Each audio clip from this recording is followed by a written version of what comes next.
మన త్రిమూర్తులకి శక్తినిచ్చింది మణిద్వీపమేనా? ప్రతి కల్పంలో సృష్టి ఒకసారి ముగిసి మళ్లీ కొత్తగా మొదలవుతుంది.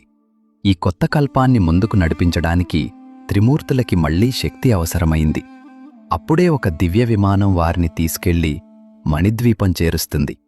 రత్నమణులతో నిర్మితమైన ద్వీపం సర్వలోకాలకు పైన ఉంటుంది. చుట్టూ అమృత సుధాసాగరం. ఆ ద్వీపం మధ్యలో అత్యంత ప్రకాశవంతమైన ప్రదేశం చింతామణి గృహం. చింతామణి అంటే చింతలను దూరం చేసి కోరుకున్నదాన్ని ప్రసాదించే దివ్యరత్నం. లక్షల చింతామణులతో నిర్మితమైన ఆ గృహం తేజస్సు ఊహకందదు. అందులో శ్రీలలిత త్రిపురసుందరిదేవి కొలువై ఉంటుంది. ఈ సృష్టికి మూలమైన మూలప్రకృతి ఆ తల్లి.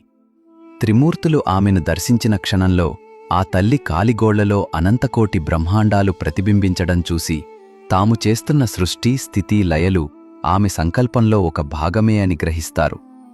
సృష్టి సాగేందుకు దేవి మూలమంత్రం ఉపదేశించి కార్యాలు సజావుగా నడవాలని బ్రహ్మకు సరస్వతి, విష్ణువుకు లక్ష్మి, శివుడికి గౌరీ, తనలోని అంశాలైన ఈ 3 శక్తులను తోడుగా ప్రసాదిస్తుంది.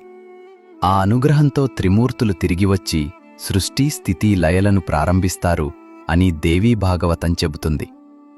ఓం శ్రీ మాత్రే నమః.